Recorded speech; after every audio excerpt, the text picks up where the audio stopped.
Beberapa minggu yang lalu gue bikin video cara beli saham bersama Mas Rifan Kurniawan dan Edgar adik gue menggunakan iPod, Indo Premier Online Technology. Nah, semenjak video itu tayang banyak banget yang mencobain beli saham langsung. Cuman waktu itu kan yang gue kasih tahu ke adik gue, coba aja dulu satu lot dulu dengan nominal yang sedikit. Kalau emang mau beli yang banyak, pastikan juga pengetahuan kita juga mencukupi. Hari ini gue langsung ngobrol sama Mas Banyu dari Indo Premier Sekuritas.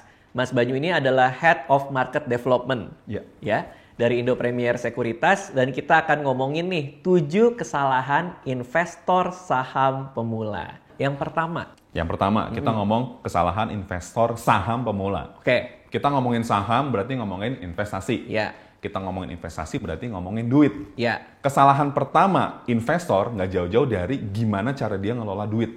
Jangankan tahu sahamnya, mereka bahkan nggak tahu duit itu digunakan buat apa. Oke. Mereka even nggak tahu kayak tujuan hidup lo apa sih sebenarnya. Oke, jadi mereka nggak punya plan. Nggak punya plan. Jadi kalau misalnya kita mau investasi saham, kita harus punya financial planning yang baik dulu. Benar. Oke, berarti kalau kayak kemarin nih, kalau kita kan sama iPod bikin ngajarin Edgar, itu kan biar dia dapat appetite-nya tuh, dia nyobain gitu kan. Nah, tapi ketika itu kan cuma satu lot tuh. Tapi ketika Edgar itu mau, oke, kalau gitu gue mau komit nih di investasi saham, ya kan, individual. Edgar ini harus punya plan dulu berarti. Benar. Oke, investasi ini akan dia gunakan untuk apa? Iya. Oke, tepat nggak kalau misalnya memang kalau di saham kan karena volatilitasnya kan apalagi kayak sekarang ya, lagi naik turun gitu kan. Paling ideal untuk jangka panjang berarti. Oke, jadi kalau punya plan juga pastikan bahwa ini buat jangka panjang. Oke, itu kesalahan investor pemula yang pertama. Lanjut. Nah, kita masih ngomongin yang pertama nih, Bang. Oh, masih ngomong pertama. Masih ngomong yang pertama nih, Bang. Kenapa gue tadi bilang perencanaan keuangan yang nggak bagus terus ngaruhnya ke saham tuh apa sebenarnya? Bayangin lo misalnya misalnya temannya Edgar deh. Temannya Edgar. Edgar kan pasti populer banget nih. Teman-temannya terus ganteng nih. Temen-temen, Edgar, lu kemarin invest sama apa? Gue mau ikutan dong. Dia akhirnya ikut-ikutan.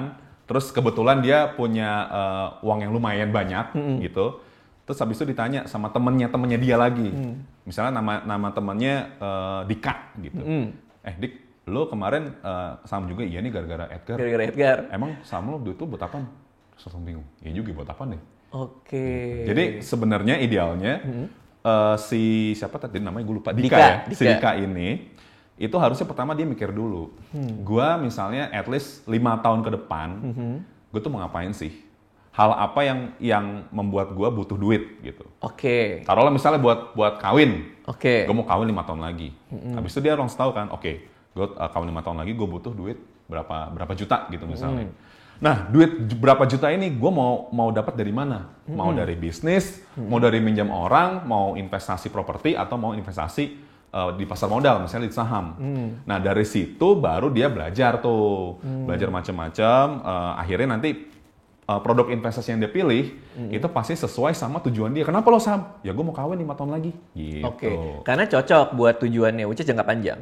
Oke, terus selanjutnya? Oke, gue udah tahu gue mau kawin 5 tahun lagi. Kesalahan berikutnya yang masih terkait sama nggak punya financial planning ini adalah biasanya orang make dana buat investasi itu makainya bukan uang yang dingin atau uang yang aman. Maksudnya apa? Misalnya, Dika udah tahu gue mau kawin, misalnya butuh let's say 100 juta. Oke, gue mau invest. Terus akhirnya dia minjem orang 100 juta. Pinjam dong 100 juta. Buat apaan? Buat invest. Nah, oke, lo bagus nih niatnya investasi.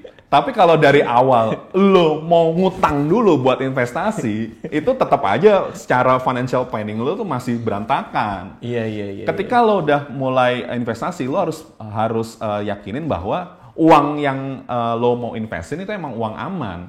Jangankan utang. Uang kita aja nih kan lo suka nyinggung dana darurat. Dana darurat itu sebenarnya bukan cuma sekedar nama. Dana darurat kan memang dipakai buat hal-hal yang darurat dan memang udah ada posnya sendiri. Begitu juga dengan investasi. Makanya banyak banget kan orang-orang Indonesia, jangankan investasi deh, kita ngomong misalnya dana pensiun atau jaminan hari tua. Itu kan banyak yang namanya juga jaminan hari tua gitu. Gua mau punya uang ketika di hari tua, jadi gue bisa terjamin. Kenyataannya orang banyak nyari jaminan hari tua buat misalnya beli motor, beli mobil. Maksudnya dipakainya buat itu. Dipakainya buat bukan itu. buat hari tua. Bukan buat hari tua. Dan itu juga berlaku pas di investasi. Pas dia ngomong gue punya duit, gue nggak minjem, ini duit gue sendiri, oke, itu bagus. Oke, bagus. Tapi ketika misalnya kayak sekarang nih, COVID, negara api menyerang, langsung kelihatan kan efeknya. Waduh, gila nih, gue butuh duit, sedangkan dana darurat gue nggak cukup atau bahkan nggak ada. Akhirnya apa? Gue jual investasi gue, yang padahal harusnya itu buat jangka panjang dan nggak diganggu gugat. Iya, benar. Jadi emang kalau misalnya kita investasi saham lah, terus di bulan Januari, yang berarti kan IHSG lagi tinggi-tingginya tuh kan, terus tiba-tiba COVID nih di bulan Maret kan, seancur-ancur itu ya. Kalau misalnya dananya itu dana bukan uang dingin atau uang utangan atau rencana dipakai dalam waktu dekat, dia kan pusing sendiri pasti kan. Pasti. Karena dia beli harganya mahal, Maret harganya turun, dia punya kewajiban untuk bayar bunga atau apa segala macam, malah stres nanti jadinya. Oke, jadi yang paling penting adalah itu. Untuk uang yang digunakan buat investasi saham, which is mungkin banyak banget yang jadi tertarik gara-gara gue bikin video sama Edgar. Pastikan bahwa itu uang yang tidak terpakai dalam waktu dekat. Yes. Oke, jadi jangan sampai kalau kayak sekarang nih, portofolio gue juga lagi merah berdarah teman-teman. Tapi kan gue nggak panik karena itu bukan uang yang dipakai dalam waktu dekat, bukan sesuatu yang perlu gue ambil. Jadi biarin aja. Ntar market juga ya mudah-mudahan kalau ini membaik akan naik dengan sendirinya kan. Benar. Oke, sip, mantap. Yang kedua kesalahannya. Kesalahan yang kedua adalah balik lagi, dia udah tahu nih financial planning udah bagus, udah jalan. Tapi pas ditanya, lu udah beli saham belum?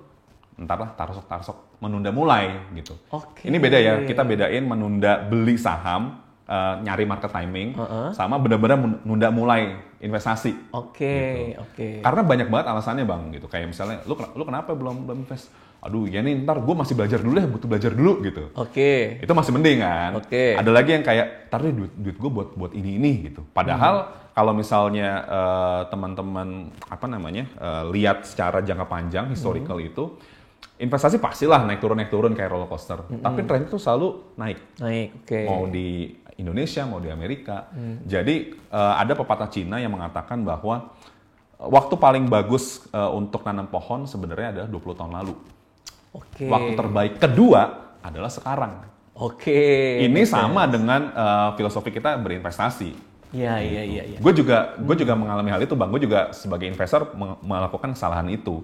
Dulu pas 2008 kan ingat dulu mungkin lo ingat subprime mortgage ya? Oh iya, itu krisis tuh. Krisis di Amerika Serikat waktu itu. Gua sama teman-teman gua ngumpul, teman-teman gua lagi heboh nih ngomongin saham. Wah nih, saatnya masuk nih, saatnya. Gua nggak tahu sama sekali gitu. Gua nggak tahu dan ini kok orang nggak mikir apa ya? Orang lagi krisis kenapa lo malah main saham? Waktu itu gue masih ngomongnya main saham, bukan investasi. Karena kalau lo lihat IHSG ya, indeks harga saham gabungan, ketika 2008 krisis itu kan turun banget. Parah. Ya kan? Nah ketika teman-teman lo bilang, ini saatnya dari mana? Mungkin lo mikir gitu kan, saatnya dari mana orang turun? Orang turun. Oke, padahal justru bener tuh, masuknya pas lagi murah. Justru bener. Oke, nah itu takut saat itu. Takut, dan gue nggak ngerti, dan gue kayak, ya ntar aja deh gitu. Gue tahu misalnya invest tapi ntar aja. Ya akhirnya apa? Akhirnya gue kehilangan momentum. Karena waktu itu pas 2008 gue inget, IHSG emang jatuh banget tuh, 56% apa 46% gue lupa kalau nggak salah. Tapi pas tahun depannya itu langsung naik sekitar 80-an%. Means kalau misalnya lo beli di harga, itu kan harga kan jatuh, diskon banget, murah banget. Ketika lo beli tahun depannya naik 80%, itu kan udah nggak kebayang. Gila sih.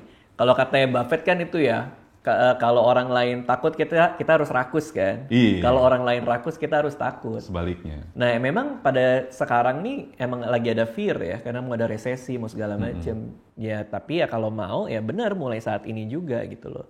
Cuma sekali lagi kalau gue sih selalu minta orang juga berhati-hati ya. Maksudnya kalau mulai ya mulai, tapi jangan sampai knowledge-nya nggak ada juga. Benar. Itu juga penting itu. Kita udah bikin video bareng Ipot juga kan, kalau misalnya orang mau beli itu gampang banget ya, tapi kalau misalnya mau beli lebih banyak ya knowledge juga harus diperbanyak. Tapi paling nggak mulai dulu gitu loh. Adek gua nih sekarang udah ngomongin itu tuh tiap hari itu. Bang nih saatnya nambah atau enggak segala macam. Jadi paling nggak kalau dia udah mulai, dia jadi nyantol tuh, jadi tahu oh rasanya seperti ini gitu. Benar Bang. Oke, ada tambahan lagi buat yang kedua? Paling itu aja sih sebenarnya. Menunda mulai kan itu terdengar simpel, tapi ya balik lagi lo pernah ngomong opportunity cost gitu. Betul. Berapa besar opportunity cost yang dalam tanda kutip kita buang-buang selama ini karena kita nggak tahu investasi, karena kita nggak berani investasi. Kenapa investasi penting? Karena ya itu kayak nature aja sih Bang, kan kita tahu lah kita nabung gitu ya. Nabung tahun depan harga pasti naik gitu. Uang kita belum tentu naiknya lebih besar daripada inflasi kenaikan harga. Terus harus gimana ya? Berarti kita harus nyekolahin uang kita, harus ningkatin nilainya. Caranya apa? Ya investasi mau nggak mau. Mau investasi di properti, mau investasi di pasar modal, di keuangan, itu sama aja. Tapi yang penting spiritnya sama, biar nilainya tambah sehingga nilainya itu nggak kemakan sama kenaikan harga tadi, nggak kemakan sama inflasi. Oke, paling nggak ngelindungin itulah ya. Lindungin itu aja dulu. Oke, karena kalau di buku ekonomi gue dulu, pas gue masih kuliah finance, itu ada ilustrasi yang bilang, kok perasaan duit gue segitu, tapi kok barang yang gue beli lebih dikit daripada tahun-tahun lalu. Nah itu inflasi gitu ya. Kayak lo nabung tapi bocor sebenarnya itu duit, nilainya berkurang terus. Padahal secara nilai absolut itu sama gitu, tapi daya belinya berkurang gitu. Nah sama berhubungan dengan mulai saat ini juga, gue ketemu cinta kedua gue di kampus kan. Cinta pertama gue istri gue lah, kalau dia nonton biar dia seneng kan. Nah cinta kedua gue tuh kan itu kan compound interest kan, compound interest. dapat return lagi gitu. Nah itu adalah kalau lo mulainya sekarang 10 tahun lagi compound interest itu akan bekerja selama 10 tahun. Tapi kalau lo mulainya 3 tahun lagi ya cuman 7 tahun bekerjanya, lo kehilangan banget tuh return yang menghasilkan return kembali gitu. Jadi emang bener sih mulai sekarang. Ibarat bola salju ya Bang ya. Kan kalau misalnya bola salju pertama kali digulingin kan lama-lama gede tuh. Kalau misalnya kita baru nyemplung di bola yang nggak pas di awal ya, berarti kan gulungnya gede juga, cuma kan jadi telat. Oke. Baiklah, kesalahan investor saham pemula nomor 3. Nomor 3 itu dia udah tahu financial planning, dia udah mulai, tapi ini mungkin bisa jadi kesalahan-kesalahan yang sering banget kita temuin. Oke, apa tuh? Tersesat gitu. Prinsip investasi itu sesat aja. Kayak gimana? Kayak ini harus sesat banget nih. Misalnya gimana? Misalnya, kita mulai dari yang hal yang sederhana deh. Orang itu nggak bisa bedain antara investasi, sama nabung, saving, even sama trading, even sama gambling. Oke. Itu orang masih suka kebalik-balik tuh ya? Gue investasi, padahal apaan lu nggak tahu investasi lu cuma trading doang atau bahkan gambling gitu. Oke. Bedanya gimana? Bedanya, pertama kita ngomong investasi dulu ya biar gampang. Investasi itu balik lagi tujuan utamanya adalah melindungi nilai kita sehingga nggak kemakan sama kenaikan harga atau inflasi. Berarti ada beberapa opportunity cost dan cost lainnya yang harus ditanggung. Makanya investasi itu memang naik turun, tapi itu memang kita harus lakukan buat masa depan kita. Nah, bedanya apa sama nabung? Nabung itu kan saving. Kenapa gua pakai istilah saving? Karena kalau nabung itu suka debatable nih. Kan ada yang, yuk nabung saham, yuk nabung reksadana. Kalau saving itu kan lebih kayak how to make our money safe. Jadi ya udah, lo naruh uang lo misalnya 1 juta di mau di bank, mau di bawah bantal lo, tapi uang lo aman gitu. Kemudian itu masih nggak apa-apa lah, nggak bisa bedain investing sama saving, masih wajar lah gitu. Nah yang bahaya adalah lo nggak bisa bedain investasi sama trading. Oke, ini juga banyak banget pertanyaan yang masuk ke gue nih. Kayak kemarin kita bikin sama video sama iPod itu juga ada yang, Bang selanjutnya ajarin trading dong gitu. Nah preferensi gue di pasar modal itu adalah bukan trading, gue investing, gue investasi dalam artian gue beli kalau bisa untuk waktu yang lama sekali, baru gue akan semai lah itu sesuai dengan tujuan keuangan gue gitu. Jadi ini untuk meluruskan juga bahwa gue memang tidak trading. Kalau trading ya banyak lah, channel-channel lain adalah gitu ya. Cuman kita juga harus bisa bedain gitu. Oke, tadi lanjutin tadi soal trading bedanya. Oke, kita ngomong tradingnya. Kenapa ini penting? Karena memang secara mindset, time horizon, jangka waktunya itu beda. Ibarat kita misalnya mau bikin bisnis.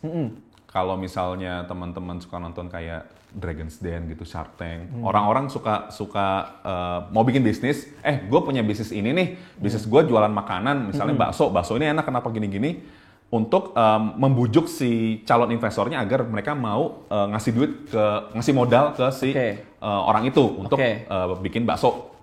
Berarti kan si orang yang mau ngasih duit itu harus tahu dong, lo tuh baksonya itu terbuat dari apa, terus secara keuangannya itu gimana, lo bisa jual berapa bakso dalam sebulan dan segala macam, sehingga sebelum dia ngasih modal usaha, dia tahu ini akan jadi bisnis gue yang menguntungkan. Oke lah, gue taruh duit di situ. Jadi konsekuensinya ketika gue taruh, gue harus lihat nih, selama ini bener nggak nih? Misalnya lo jualan bakso, bener nggak nih si Bang Radit jualan baksonya sesuai sama yang dia pitching ke gue atau enggak? Kalau misalnya enggak, ya gue bisa tarik gitu. Itu konsep investasi. Jadi kenapa gue suka menganjurkan banget ke teman-teman yang mau investasi, at least harus punya basic pengetahuan di finance sama bisnis. Bener-bener basic banget gitu, nggak usah yang gimana-gimana. Karena memang kita ngomong saham, saham itu kan ada perusahaan.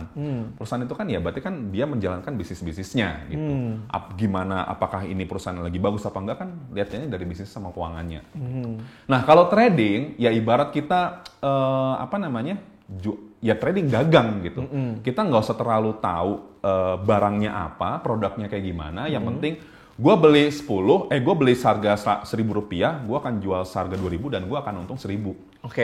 Jadi gue nggak akan terlalu peduli sama ini mobilnya gimana mesin dan segala macam. Yang penting gue tahu ini harga 1.000, abis itu gue mau jual 2.000, abis itu gue untung.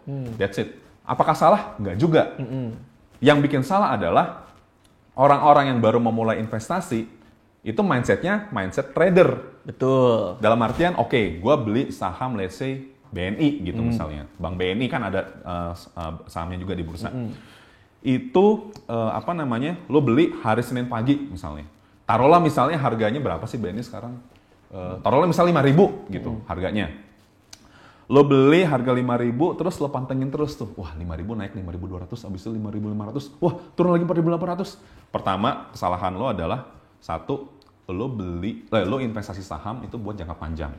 Lo ngapain liatin tiap jam, tiap hari, tiap menit. Iya, itu biasanya baru-baru gitu tuh. Iya, banget. Ini turun, ini naik, ini turun. Wah, nanti habis makan siang diliatin lagi. Iya. Oke.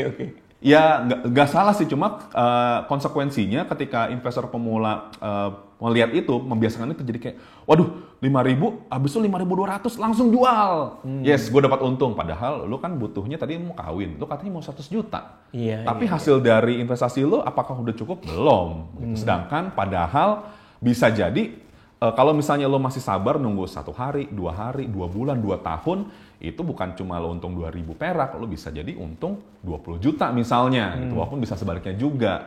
Nah itulah kenapa penting untuk membedakan antara investasi sama trading gitu. Karena memang 2 hal yang berbeda, makanya gue selalu encourage investor pemula, udah lo belajar dulu investasi. Nanti kalau misalnya lo udah jago nih, nih perusahaan ini bagus, perusahaan ini jelek secara fundamental, secara bisnis, barulah bolehlah kalau misalnya lo karena kan trading itu kan kalau misalnya kita mau benar-benar dapat uang besar dalam waktu cepat, bisa trading gitu. Tapi risikonya juga gede dan pengetahuan yang harus dibutuhkan juga gede. Dan itu nggak salah. Tapi yang salah adalah ketika lo belum punya itu semua, lo langsung masuk jadi trader, lo langsung masuk trading dan itu lo menganggap itu sebagai investasi, padahal itu salah.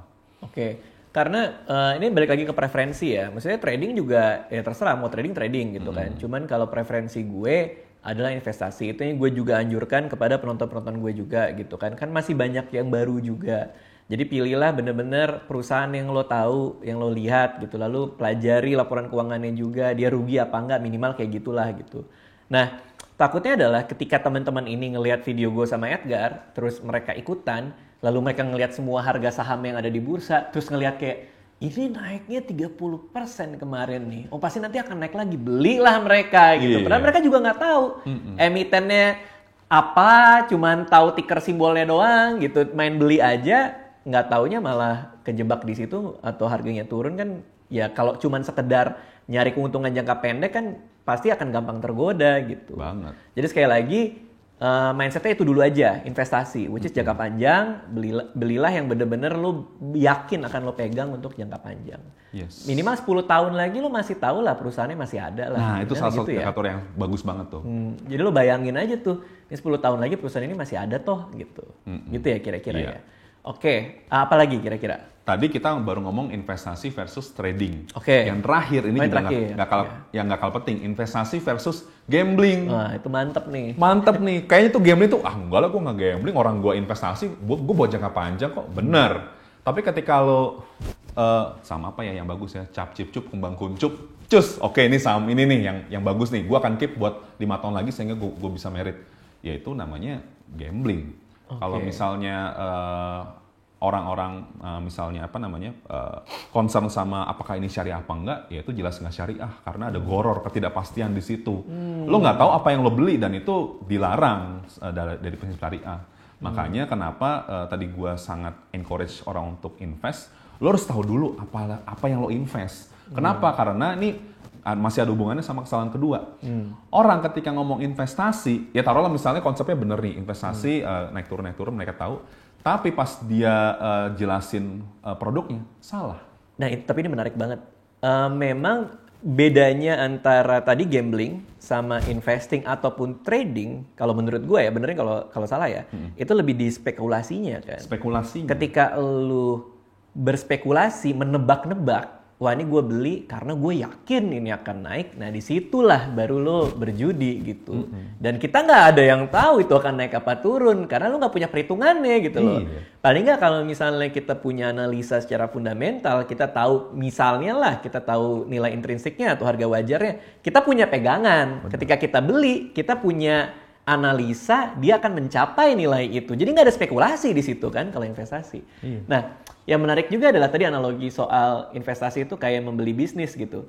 Bener juga kalau misalnya kita punya duit 5 juta, kita mau beli saham perusahaan di bursa, ya kita harus treat itu sebagai misalnya kita punya 5 juta mau beli saham di perusahaannya Fadil. Fadil ini punya clothing. Oh, mantap. Clothingannya terkenal banget di keluarganya doang tapi. Dia punya clothingan nih ya kan. Nah, kalau kita mau invest ke clothingannya Fadil, kalau gua mau invest di usahanya dia, ya pasti gua harus tahu dulu dong. Bener. Ini baju sablonnya gimana? Yang beli siapa? Instagram followernya berapa gitu. Lah masa lu punya duit 5 juta lo taruh di bursa, lu juga nggak tahu ini perusahaan siapa, yang manajemennya kayak gimana, baik atau tidak, barangnya kayak apa, kayak gitulah kira-kira ya. Oke, ini penting banget sih. Karena emang kalau kita masuk, katakanlah pakai iPod gitu, ada duit di RDN, duit 10 juta lah, apa 5 juta gitu. Begitu lihat saham yang begitu banyak kan gampang bener ya? Banget. Simple buy, terus jual ya kan? Tapi kalau kita analogikan kayak beli saham di usahanya Fadil, baru kita berasa tuh, oh ya duit 5 juta ini segala macam. Yang penting kita jangan sampai lupa bahwa kita membeli bagian dari perusahaan tersebut, itu aja dulu ya. Supaya tidak terjebak sama yang tadi ya. Ketika niatnya investing, malah jatuhnya jadi gambling gitu. Oke, lanjut. Nah, kenapa itu semua bisa terjadi? Kenapa semuanya bisa tersesat? Karena nggak jauh-jauh dari mereka belajarnya di tempat atau dengan orang yang salah. Oh, itu sering tuh ya? Sering banget. Apalagi kayak kan sekarang banyak tuh kayak trainer-trainer gitu, motivator. Nggak salah. Tapi ketika dia menjelaskan sesuatunya secara keliru dan orang-orang lihat, misalnya adalah misalnya orang-orang atau misalnya lembaga-lembaga yang, nih loh, gue cuan nih dari sekian, gue cuan 300 juta, tapi dia nggak ngasih tahu. Dia pernah rugi berapa juta, dia nggak ngasih tahu risiko yang dia tanggung, nggak ngasih tahu opportunity cost yang dia tanggung. Itu kan orang-orang jadi kayak, oke, gampang nih main saham nih gue nih 300 juta gampang lah. Padahal di sisi lain banyak pengorbanan yang nggak ditunjukin sama mereka atau sama orang-orang itu. Jadi solusinya biasanya itu baik lagi sih Bang, kalau yang ini emang agak tricky gitu. Trickynya kenapa? Karena ya kayak kita pun bukan berarti kita pasti benar semua, enggak. Tapi lebih spiritnya lebih kayak kalau misalnya ada salah tolong dibenerin, ada salah tolong dibenerin. Jadi jangan dibiarin sehingga orang-orang yang awam ketika dia mau mulai investasi, dia mau belajar, itu nggak tersesat. Karena udah ada polisi-polisinya yang bukan gitu, kayaknya lebih tepat gini deh, lebih tepat gini deh. Kalau misalnya itu semuanya udah satu frekuensi, harusnya nggak akan PR banget ketika kita mau mengedukasi, ini loh cara investasi yang benar seperti apa. Gitu. Oke, nah tapi untungnya nih, pas kemarin bikin video sama Ipot dan sama Edgar, gue justru seneng ketika si Edgar udah beli ICBP, ya kan?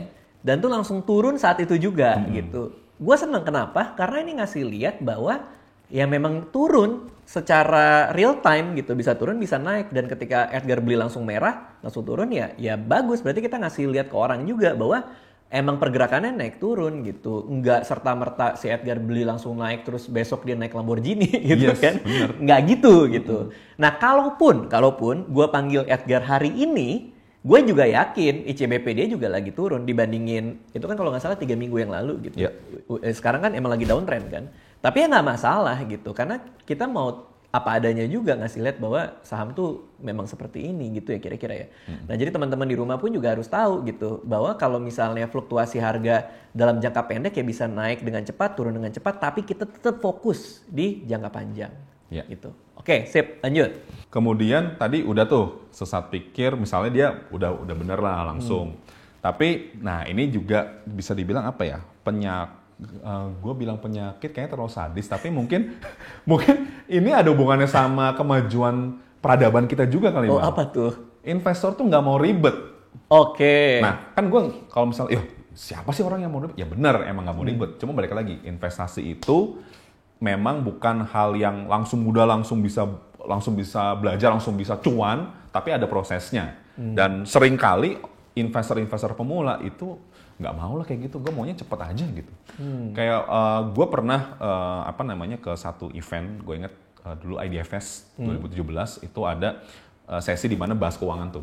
Udah benar, bagus, edukasinya top lah. Nah, tapi karena ada satu case atau satu narasumber menunjukkan bahwa ini loh, lu bisa cuan sekian persen nih dalam jangka waktu cepat. Pertanyaannya yang banyak dan yang pertama itu lebih kayak, gimana sih gue bisa tajir secepat itu tapi modalnya sedikit, nggak mau ribet gitu. Kayak padahal orang kalau misalnya kita tahu ya hal bagus apa sih yang bisa kita dapetin dalam jangka waktu yang cepat, kan nggak ada, semuanya pasti butuh proses. Pasti.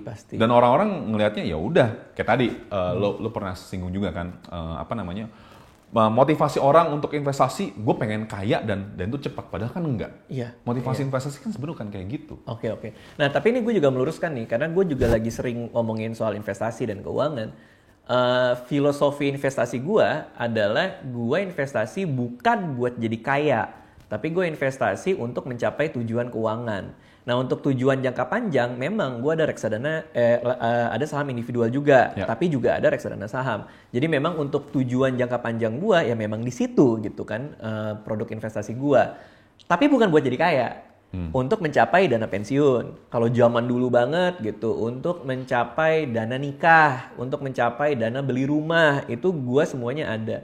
Jadi hasil investasinya adalah untuk mencapai itu. Kalau returnnya tinggi, ya berarti cuma tinggal masalah tujuan investasinya lebih maju aja secara waktu gitu, bukan jadi kaya gitu. Nah, gua mikirin cara kayanya bukan dari investasi, tapi dari pekerjaan gue. Gimana caranya gue punya value yang lebih sehingga orang mau menukarnya dengan uang gitu, kira-kira kayak gitu.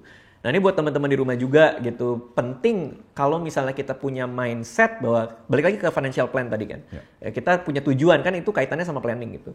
Penting untuk punya itu. Kalau kalian masuk buat kaya, percayalah banyak banget pasti godaan-godaannya. Parah. Ngelihat saham naik, kemarin adalah yang 50% dalam 1 minggu gitu kan. Ya pasti godaan itu, gue pengen kaya juga gitu kan. Tapi kita nggak tahu isinya apa gitu, saham itu kayak gimana perusahaannya. Nah jadi itu penting banget sih, dan bener banget kita harus luruskan juga gitu.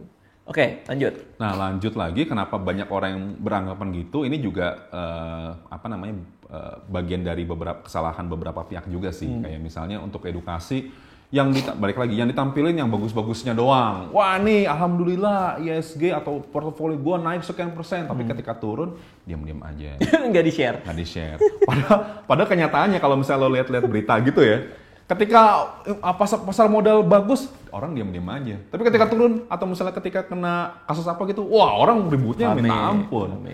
Kan jadi lucu, jadi kebalik. Padahal kan harusnya kan ya udah lo asitis saja, kayak kemarin kan pas banget tuh Edgar turun.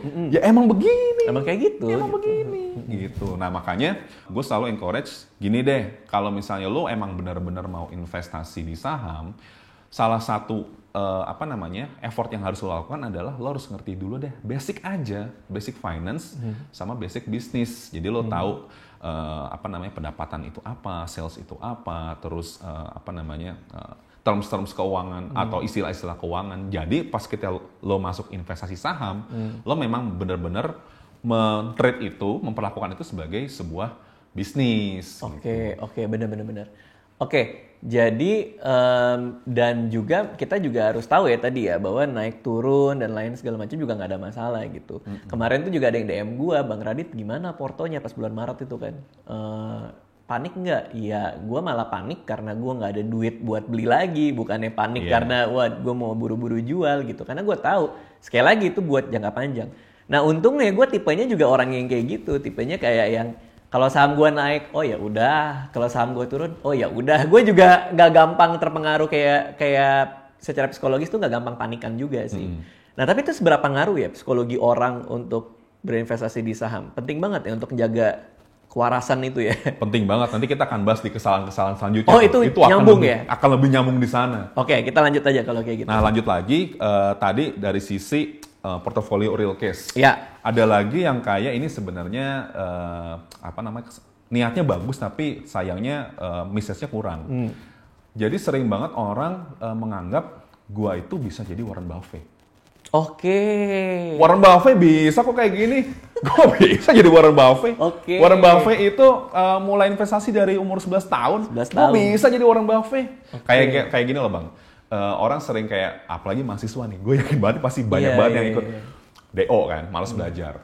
DO, terus dia bangga. Kenapa? Steve Jobs aja DO. Oke. Bill Gates aja DO. Oke. Bukan begitu cara mainnya. Iya. Kenapa mereka DO ya? Ya karena mereka terlalu pintar. Kenapa Anda DO? Karena Anda terlalu... Nah itu sama di dunia investasi. Jadi kayak orang mengeneralisasi, wah Warren Buffett bisa kayak gini, gue juga bisa. Padahal Warren Buffett, terus kalau di Indonesia Pak Lo Keng Hong, itu bisa dibilang ya one in a million case, 1 banding 1 juta gitu. Kenapa mereka bisa kayak gitu? Karena balik lagi, bakat, mereka punya banyak pengalaman, mereka sering belajar, pasti mereka juga punya banyak ups and down.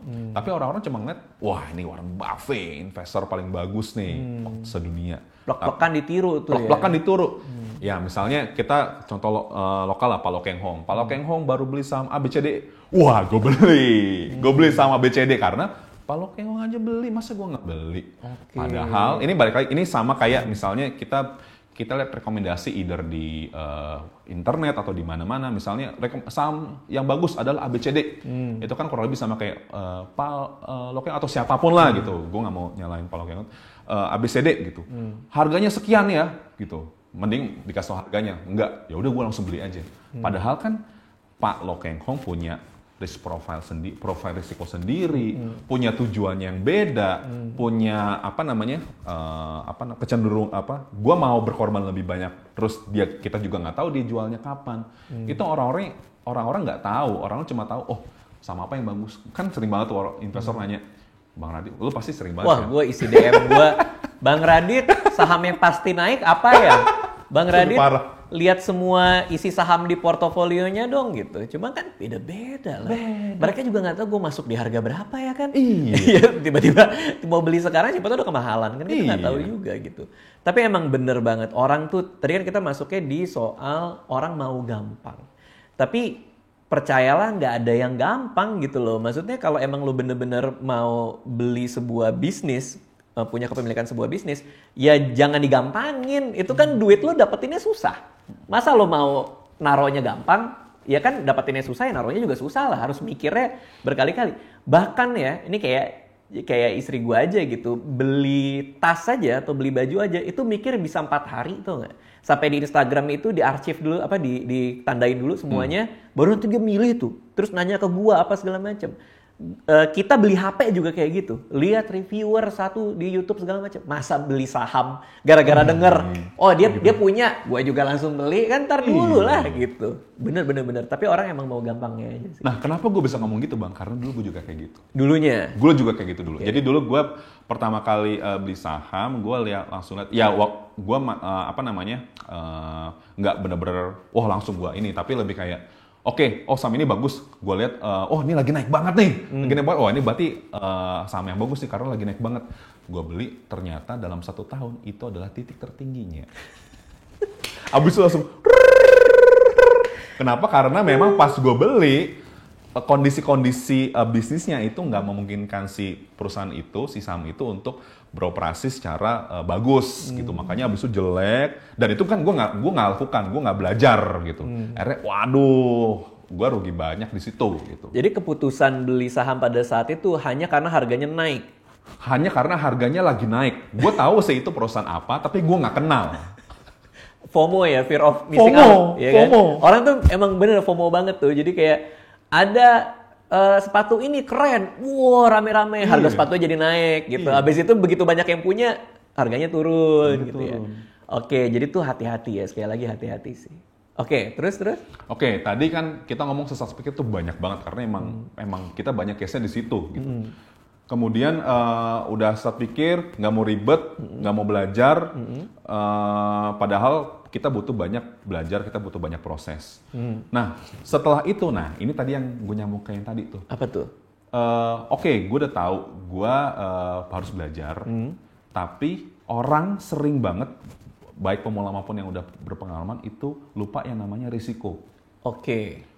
Pertama, dari hal yang simpel aja, bahwa semua investasi pasti punya risiko.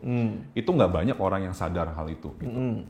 Yang kedua, kalau udah sadar investasi itu punya risiko, orang nggak sadar bahwa kok bisa sih profitnya tinggi, risikonya rendah. Makanya kan banyak investasi bodong kan. Profit 300%, lo nggak risikonya sangat minimal. Orang langsung wah oke nih, mantap nih, sesuai sama gua. Padahal kita tahu dimanapun yang namanya risiko sama reward sama return itu pasti berbanding lurus. Betul. High risk, high return istilahnya kan. Lo mau return yang tinggi, lo harus siap sama risiko yang tinggi juga. Iya. Nah, makanya deposito paling aman, tapi bunganya paling rendah. Karena ya dia aman gitu. Benar. Oke. Nah, kenapa gue bilang either beberapa investor yang pengalaman miss terhadap hal ini, karena ada yang namanya risk reward ratio. Ini sebenarnya nggak saklek, tapi orang suka miss. Kalau misalnya kita mau beli misalnya reksadana atau beli investasi yang lainnya, itu kan pasti mau beli dimanapun yang benar itu harus di analisis dulu. Namanya risk profiling gitu. Know your customer lah. Jadi kayak banyak pertanyaan yang harus dijawab dan akhirnya lo profilnya. Lo tuh orangnya tuh sebenarnya suka hal-hal yang menantang atau lo tuh sebenarnya lo main aman aja gitu. Nah, kalau lo suka yang menantang, bolehlah lo mau invest di saham karena emang lo cocok di situ. Tapi kalau misalnya lo dikit-dikit jantungan, ya lo jangan ke saham. Nggak semua orang kok harus invest di saham gitu. Betul. Contoh ya, gue tanya nih Bang, real cash nih. Dalam 1 tahun, target return atau target profit saham lo itu berapa persen? Maksimal. Dalam 1 tahun? Gua? Maksimal banget 30. Cuman 20 tuh biasanya gue juga udah, ini kegedean nggak ya gitu. Oke, jadi kita mau yang pakai 20 atau 30 nih, contoh. Contoh 30 lah ya. 30, oke. Bang Radit mau invest di saham targetnya 30% 1 tahun. Kayaknya tuh, bagus banget nih 30%. Yeah. Tapi abis itu gue tanya, lo selama, gini biar lebih gampang nih, biar teman-teman juga tahu, taruhlah misalnya kita ngomong 100 juta nih ya. 100 juta berarti Bang Radit dalam 1 tahun targetnya itu returnnya 30%. Means 30% dari 100 juta adalah 30 juta. 30 juta. Jadi total nanti akan 130 juta di akhir tahun. Nah sekarang gue tanya lagi, Bang Radit siap rugi maksimal berapa persen atau berapa juta dalam 1 tahun? Dalam setahun ya? Ya. Dalam setahun nih? Dalam setahun. Karena gue yakin sama apa pilihan gue kan, ya Gua nggak terlalu peduli sih, sejujurnya sih. Nggak terlalu peduli. Berapapun gitu. Jadi, Sama gue yakin ya. Gitu sih. boleh nggak gue bilang 100%? Boleh. Boleh. 100% ya. Sisain dikit lah ya. Berapa? 90 jadi ada 90%. Oke. 100%. Tar dulu. Kalau 100% kan berarti nggak ada apa-apa lagi ya. Tapi pertanyaan menarik ya, gue nggak pernah nanyain itu sih. Gue ngalamin pernah portofolio yang bulan Maret tuh 40% minus pernah. Wow. Dan pertanyaannya gue gimana? Biasa aja. Oke. Biasa aja ya. Karena kalaupun turunnya 100%, tadi kan bicara, berani nggak kalau turun 100%? Berani. Selama itu floating loss. Belum dijual. Belum gue realisasikan. Jadi gue berani. Jadi buat gue sama sekali nggak relevan angka minusnya itu di porto gue. Karena gue tahu itu, gue yakin gitu sama pilihan-pilihan gue gitu bahwa dia akan recover juga. Nah ini contoh menarik nih. Jadi yang bulan Maret minus 40. Ya sebenarnya 30-an lah, tapi hampir ke 40 lah. Nah sekarang sudah minus antara 19 sampai 20. Jadi artinya apa? Kalau gue bersabar, itu kan naik lagi tuh. Yes. Jadi menjadi tidak relevan sama sekali kalau misalnya ditanya minusnya berapa, ya berapapun nggak apa-apa selama floating loss. Selama floating loss. Nah sekarang gue tanya, kalau misalnya lo harus dijual, waduh, maksimal berapa persen atau berapa juta lo? Ridonya. Maksimal. Aduh, gimana jawabnya ya? Ridonya ya? 30 juga deh. 30 juga? 30 juga. Oke, ini berarti contoh yang bagus banget. Oke. Karena memang investor saham harus seperti ini. Gue siap return dapat tambahan 30%, tapi gue juga siap kehilangan 30% itu. Oke. In most cases ya nggak banyak orang yang seberani lo sih bang. Oke. Tapi biasanya rasio idealnya itu 1:3. Jadi biasanya 1:3. 1:3 sehatnya. Kalau misalnya lo mau kira-kira ini saham nih buat gue apa enggak ya? Jadi misalnya lo tadi lo ngomong 30% atau dalam case ini misalnya dari 100 juta jadi 30 juta, idealnya orang berani untuk rugi realize dijual itu sebesar 10 juta. Oke, idealnya tuh. Idealnya. Jadi kalau misalnya ada orang yang bilang, oke, gue mau 30 juta, tapi 10 juta Ridho nggak? Ridho, oke, berarti lo siap buat jadi investor saham. Oke, tapi berarti ini bicara soal mengurangi kerugian ya, berarti cut loss point-nya dia gitu. Apa beda lagi tuh? Hanya atau rasa-rasanya aja? Ini lebih mencerminkan antara return sama risk yang kan kita selalu ngomong high risk high return gitu kan. Terus bahwa ada risikonya. Karena sering banget orang investor pemula, gue mau invest maksimal berapa persen? 100%. Tapi rugi maksimal berapa? 10%. Lah itu kan 1:10. Iya, nggak masuk ya? Nggak masuk. Lo pikir 2 kali deh sebelum masuk ke saham. Kalau pertanyaannya lo siap return berapa? 100%. Kalau gue malah kayaknya itu bukan investasi yang bener deh. Return 100%. Karena 30% aja itu udah luar biasa banget gitu untuk di saham ya. Kalau kita ambil indeks ya mudah-mudahan ya dalam rata-rata 10 tahun ke depan mungkin kalau 13-14% kali kan. Tapi kalau kita mau saham individual ya kalau pilihannya bagus secara value investing mungkin bisa 30%. Nah yang lucunya pas gue sebelum ketemu lo hari ini nih, kan kita mau ngomongin saham kan. Jadi gue ngecek ini gue porto gue. Gue urutin tuh persentase dari yang paling paling kecil rugi sampai paling untung. Tanya gue yang paling rugi berapa persen? Ini berarti floating ya? Iya floating. Tanya gue. Coba tanya berapa persen bang gitu? 70. Hah? 70. Minus 70? Buset deh. Stres banget gue. Soalnya kalau tiap kali ngomong COVID kayaknya wah gini banget. Kayaknya 70 nih. Enggak ya? Alhamdulillah. Gue minus 29% yang paling gede. Oke. Tanya yang untung. Floating lagi? Floating untung. 3 digit ada? 3 digit tuh maksudnya? Berapa ratus persen gitu? Enggak. 30? Enggak. Berapa? Enggak ada yang untung. Oke, emang jago juga kan? Semuanya masih ada yang untung. semuanya merah. Jadi kan gue kalau ngecek kan jarang-jarang ya. Ya kalau gue kan tipenya gitu, gue beli terus ya udah, gue beli ya udah gitu. Ini saham individual ya, gue beli ya udah gitu. Terus tadi pagi gue mau ketemu lu kan, ya gue buka aja lah porto gue. Waduh, kok begini? Nyesel gue buka. Apa gue tunda aja ya? Minus 28%, minus 25%. Ya udahlah, habis itu gue tutup lagi. Tapi intinya adalah, kita ngomongin profil resiko kan? Iya. Ya gue masih bisa ketawa-ketawa aja gitu ngelihat semua duit gue minus gak karuan gitu. Ya udah gitu kalau buat gue sih. Iya. Ya itu makanya orang suka lupa ada risiko di situ. Itulah makanya tujuannya risk profile tadi itu untuk memfilter dulu. Nih yakin lo mau investasi di saham, yakin lo mau investasi di reksadana dan instrumen-instrumen lainnya. Itu semuanya based on risiko lo dulu. Karena memang secara nature investasi itu bisa naik, bisa turun. Kuncinya ya tinggal kita mau belajar, kita mau sabar. Oke. Siap. Terus lanjut kesalahan berikutnya. Wah seru nih. Okay. Ini di rumah juga pasti banyak tercerahkan juga nih. Dan tertampol. Oke, selanjutnya gimana? Nah ini masih hubungannya sama risiko nih Bang. Jadi kan pasti lo pernah denger yang namanya lo nggak boleh naruh semua telur dalam satu keranjang. Kalau misalnya di investasi, ya itu berarti lo nggak boleh naruh semua portofolio. Kalau misalnya kita ngomong investasi saham, berarti lo nggak boleh naruh semua duit lo dalam satu saham doang. Kenapa? Sebenarnya boleh sih gitu. Gue nggak ngelarang teman-teman untuk punya satu saham aja. Karena balik lagi, kita treat saham itu sebagai bisnis. Kalau emang lo mampunya cuma bisa handle satu perusahaan ya, it's okay. Tapi risikonya juga akan gede. Makanya gue tadi baru cerita, ada suaminya temen gue yang pas PSBB Jakarta beli saham langsung 3M dan langsung return terus di-share sama dia. Ya itu kalau itu kan satu telur di satu basket. Satu basket. Wah gila. Ya terus.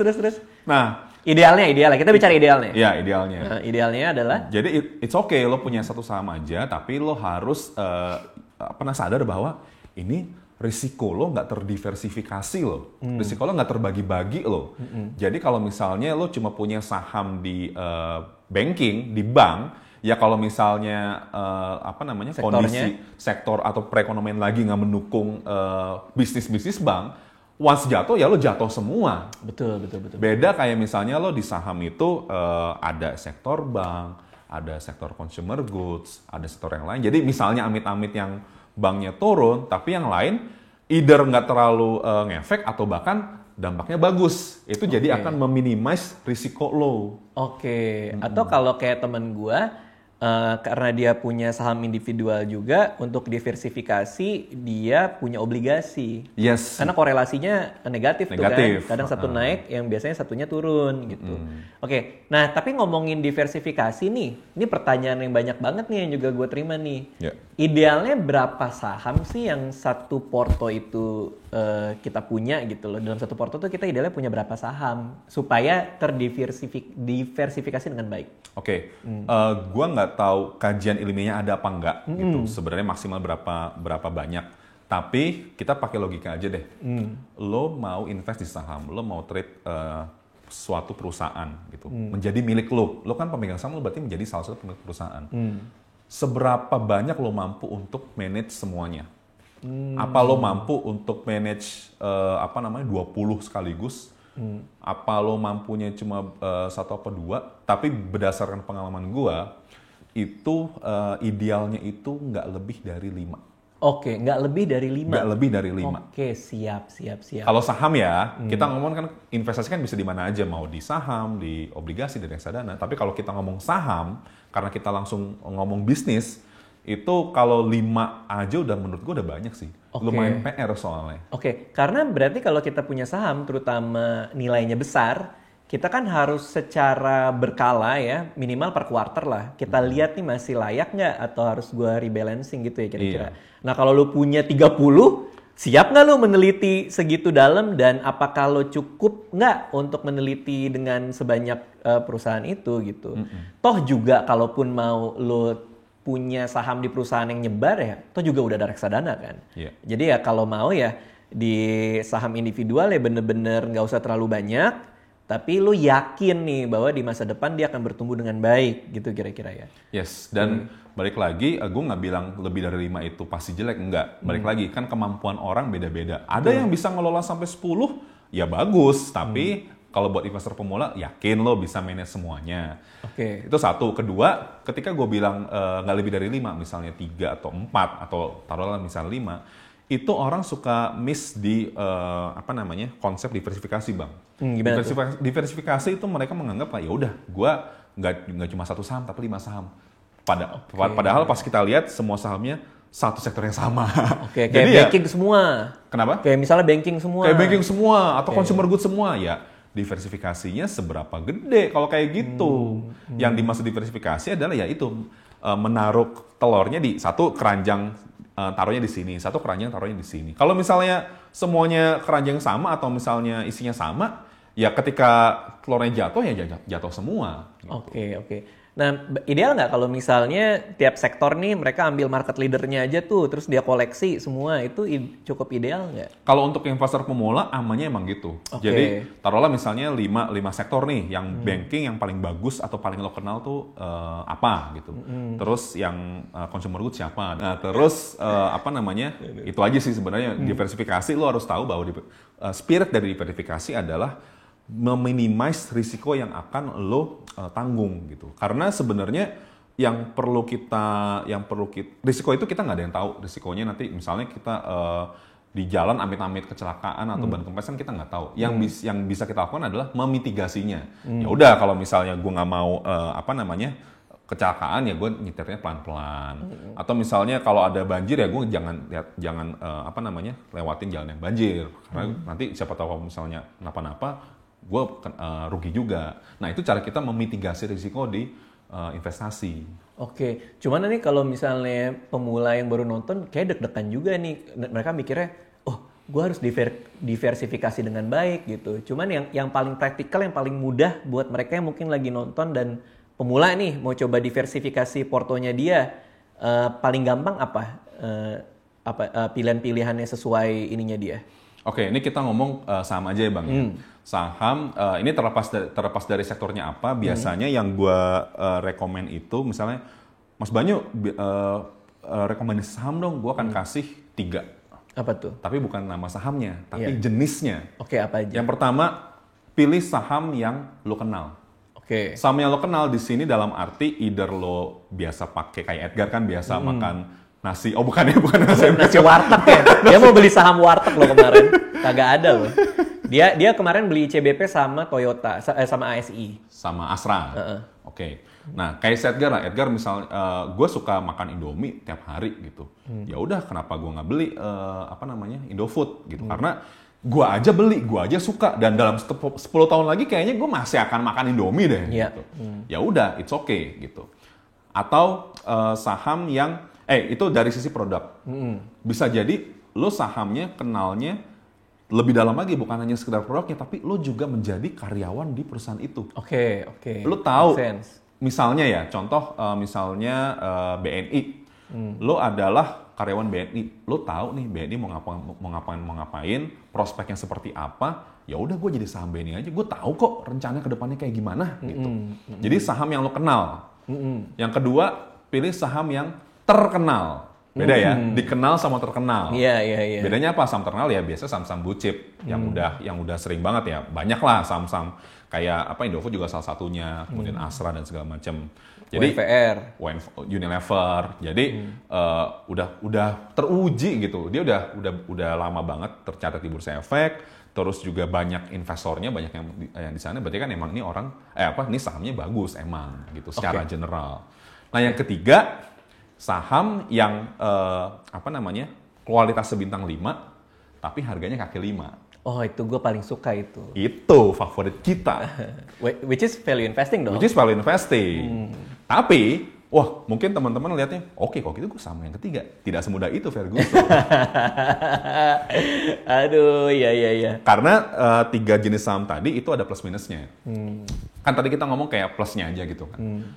Minusnya bukan minus sih, sebenarnya lebih kayak effort yang harus lo lakukan atau dampak negatif yang harus lo tanggung. Pertama, saham yang lo kenal, belum tentu performance-nya bagus. Oke. Misalnya kita kerja di salah satu emiten, gue kenal kok, gue udah kerja di sana 20 tahun dan gue suka menggunakan produknya. Tapi kan itu nggak menjamin bahwa perusahaan itu secara bisnis bagus. Oke. Lo cuma kenal aja gitu. Oke. Pertama. Kemudian yang kedua tadi saham yang terkenal kayaknya semuanya bagus-bagus gitu. Tapi negatifnya ada juga. Karena memang bagus, ya kan biasanya harganya juga ngebohong. Oke. Harganya udah mahal. Valuasinya udah terlalu mahal nih. Valuasinya udah terlalu mahal. Jadi ya lo nggak usah terlalu ngarep-ngarep banyak di sana karena emang udah mahal gitu. Lo butuh beli satu lot pun udah berapa yang lo ituin. Oke, I see. Nah yang ketiga emang kayaknya bagus nih. Cuma ya tadi yang gue bilang, ya lo harus belajar. Belajar fundamental, belajar bisnis yang basic-basic aja sehingga lo tahu ini saham ini perusahaan saham ini sebenarnya bagus. Tapi nih salah harga nih. Yeah. Harusnya harganya nggak semurah ini nih. Yeah. Nah itu kan lo nggak akan tahu kalau misalnya lo nggak belajar. Yeah. Lo nggak akan tahu kalau misalnya lo nggak tahu fundamental. Betul. Berarti kan lo harus belajar, means lo harus effort. Nggak tahu nilai wajarnya, harga wajarnya berapa. Dan yang paling penting lagi, nggak tahu kapan dia akan mencapai harga wajarnya. Itu dia. Oke, gue udah ngitung nih. Wah, margin of safety gue 50% nih. Kok nggak nyampe-nyampe ya? Kan biasanya gitu kan. Sabar. Nah kebetulan kalau gue tipenya memang sabar orangnya gitu. Jadi nunggu dan nggak masalah juga gitu. Nunggu. Tiba-tiba corona Anda datang corona. Saya sudah menunggu dan Anda datang. Tapi ya udahlah. Oke, kita lanjut. Oke. Kesalahan tadi kan kita ngomong risiko. Risiko udah kelar. Tapi balik lagi. Yang berinvestasi itu bukan binatang, bukan tumbuhan, tapi manusia. Oke. Jadi kesalahan yang ini itu pasti akan dialami oleh semua investor, yaitu emosional. Oke. Emosional. Jadi mau selogik apapun lo, mau sepintar apapun lo, kalau misalnya lo emang orangnya emosional, pasti mau nggak mau itu akan berdampak ke keputusan investasi lo. Oke. Contoh yang paling basic aja deh, investasi bodong. Kayak tadi gue udah kita udah ngomong kan, kayak misalnya lo kalau misalnya mau beli gadget itu harus lo teliti dulu. Tapi ketika lo beli saham kok wah langsung aja nih, wah gue FOMO nih, emosional gue langsung ikut aja gitu. Ya sama investasi bodong kenapa banyak menjamur? Karena mereka memanfaatkan kelemahan-kelemahan kita itu. Yang udah malas belajar, emosional, gampang diiming-imingin. Jadi kayak, wah oke nih bagus nih, investasi di sini returnnya bagus. Udah gitu gue kenal lagi sama orangnya, gue pengen bantuin. Dia nggak lihat bahwa ternyata si yang tempat investasi ini nggak terdaftar di OJK. Dia nggak tahu bahwa ya masa sih bisa profit returnnya tinggi tapi risikonya rendah, dia nggak memperhatikan itu. Akhirnya semuanya buyar, akhirnya bodong, akhirnya dia kapok, ngapain gue investasi, bodong, semuanya bodong, gue nggak percaya. Itulah yang terjadi di industri kita. Salah satu PR kita sebagai edukator itu kan lebih kayak gimana sih memanage emosi mereka yang udah terlanjur banyak banget yang kena dampak-dampak negatif tadi gitu.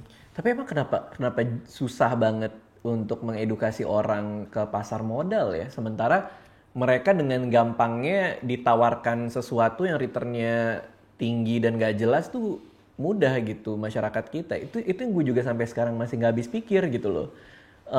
Makanya investasi itu ya sewajar-wajarnya aja. Kalau returnnya tinggi ya pasti resikonya juga tinggi gitu. Iya. Tapi kok masih ada aja orang yang ditawarin kayak ini duit lo akan double dalam setahun.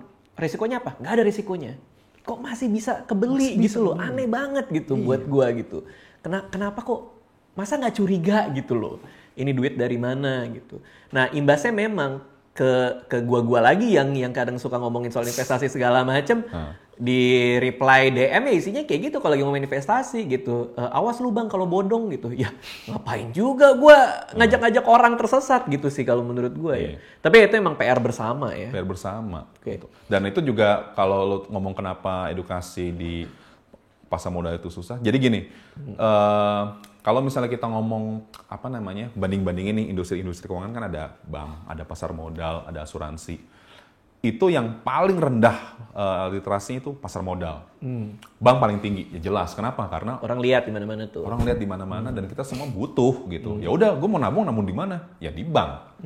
Gue mau apa namanya biar misalnya kalau kenapa-napa amit-amit gue ada jaminannya, ya gue asuransi. Gue butuh dana darurat, gue mau kemana? Ke Pegadaian. Semuanya orang butuh, tapi pas pasar modal, apaan tuh pasar modal? Kenapa gue harus butuh? Kenapa gue harus investasi? Oh, investasi bukannya itu bodong ya? Investasi bodong. Orang bahkan nggak tahu definisi bodong itu apa. Gitu. Padahal potensi pasar modal bisa dibilang jauh lebih gede dibanding industri-industri yang lain di Indonesia. Gitu.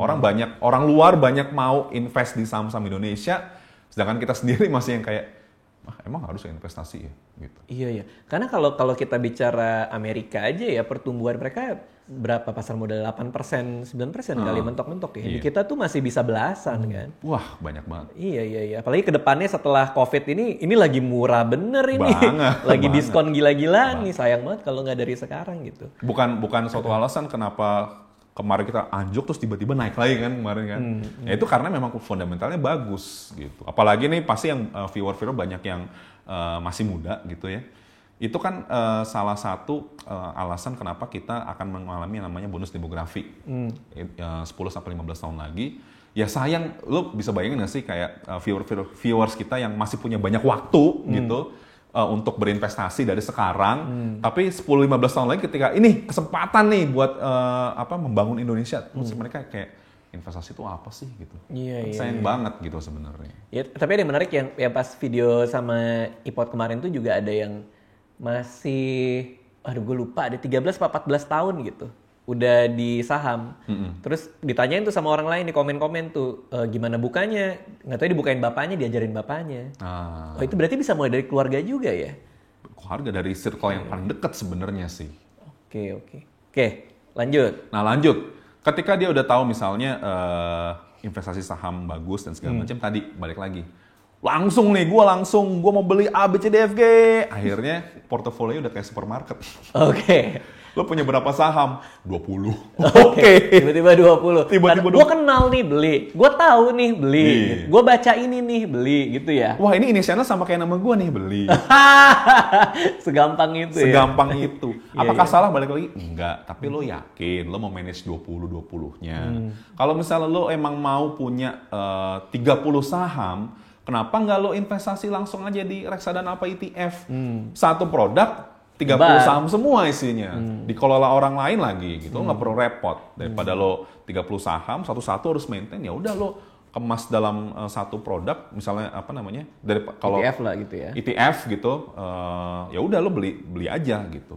Lo nggak harus beli saham. Nah itu kenapa bisa kayak gitu? Karena orang emosional gitu. Orang emosional, gue pengen beli semuanya, gue nggak mau FOMO kan. Diversifikasi bagus dong. Ya bagus sih, cuma kan yakin lo gitu. Oke, lalu kemudian setelah selain itu apa namanya? Ini sebaliknya nih. Mungkin ada kaitan sama temen lo tadi. Dia kayak bucin. Bucin means gue setia sama satu saham doang. Oke, jadi gue nggak mau investasi saham, gue cuma dari 700 emiten di Bursa Efek Indonesia, gue cuma cinta satu. Gitu. Apakah itu salah? Apakah itu salah? Ya balik lagi, lu cinta nggak salah. Tapi ketika lu harusnya meninggalkan dia, terus lu nggak apa-apa lah, gue ditabok-tabok, gue di gitu-gituin, yang penting gue nggak mau lepas saham ini. Ya kan jadinya nggak sehat. Iya. Tapi ya selama kita yakin kalau kita cocok ya kan, masih bisa diajak ngobrol lah baik-baik ya, masih bisa diajak kompromi ya. Tapi ya itulah, jangan juga kita saking cintanya sama sebuah saham, kita juga nggak tahu nih secara fundamental mungkin manajemennya udah nggak jelas katakanlah, atau laporan keuangannya udah berantakan, tapi tetap aja gue masih percaya gitu kali ya. Iya. Oke. Siap. Ada lagi? Nah, yang terakhir itu, ini juga common mistake nih. Jadi, orang suka banding-bandingin, Bang, portofolio. Oh iya, itu. Jadi kayak, itu balik lagi ke kesalahan beberapa pihak yang, ini gue pamerin, aja kok dia bisa dapat segitu ya, kok cuma dapat segini nih. Ya dia nggak tahu. Dan dibalik semua kenapa dia bisa dapat return segitu, dia menghadapi risiko yang besar. Kemudian dia pernah, ya kayak misalnya gini deh, kita lihat lo pasti banyak kenal youtuber yang sukses gitu YouTuber kan. sukses. Orang kan lihatnya, wah gila rumahnya bagus banget, mobilnya bagus banget. Orang kan nggak tahu perjuangan dia seberapa besar. Gitu. Dan dari berapa lama? Nggak langsung instan terus tiba-tiba bagus. Iya. Gitu. Iya. Nah makanya gue tuh paling sebel kalau ada yang DM gue nanya, bang share porto lo dong isinya apa aja gitu. Ya balik lagi ke tadi bahwa kita nggak sama, gue masuknya kapan lo mau dari sekarang ya mungkin juga udah beda hasilnya gitu. Iya. Dan keputusan gue milih ini bukan ini kan juga berdasarkan penilaian gue pribadi gitu. Jadi ya jangan gampang ikut-ikutan orang juga. Ini balik lagi ke tadi juga bahwa banyak banget yang orang terlalu malas sampai akhirnya main copy paste aja. Copy paste aja. Apalagi nemu di forum-forum ya, itu kan juga suka tuh. Tiba-tiba ada forum mana gitu. Iya. Naikin saham ini dia beli, ya nggak tahu tiba-tiba turun. Terus yang rugi siapa? Bukan dia, tapi bukan si yang pamer, nulis. tapi dia. Kalau gue lupa siapa yang ngomong, comparison is a thief of joy. Oke. Perbandingan itu mencuri kesenangan lo gitu. Oke. Ngapain sih kita banding-bandingin hidup kita sama orang lain gitu? Oke lah orang lain tuh lebih sukses gitu dari kita secara materi atau secara imateri, tapi kan kita nggak tahu pengorbanan dia tuh sebesar apa. Apakah dia tunjukin pengorbanan itu di Instagram? Tentu tidak. Iya. Oke, siap. Lanjut. Jadi spiritnya sama. Okay. Nah baru nih yang terakhir ini lumayan banyak ditemuin di event investor yang lumayan pengalaman juga. Jadi salah teknik. Maksudnya gimana tuh? Saat itu macam-macam. Jadi pertama taruhlah misalnya kita udah menguasai 6 itu semua itu udah semua benar. Biasanya orang mulai di produk-produk yang nggak konservatif. Maksudnya apa nggak konservatif? Oke lah, kan balik lagi kita semua sesuai sama risk profile kita.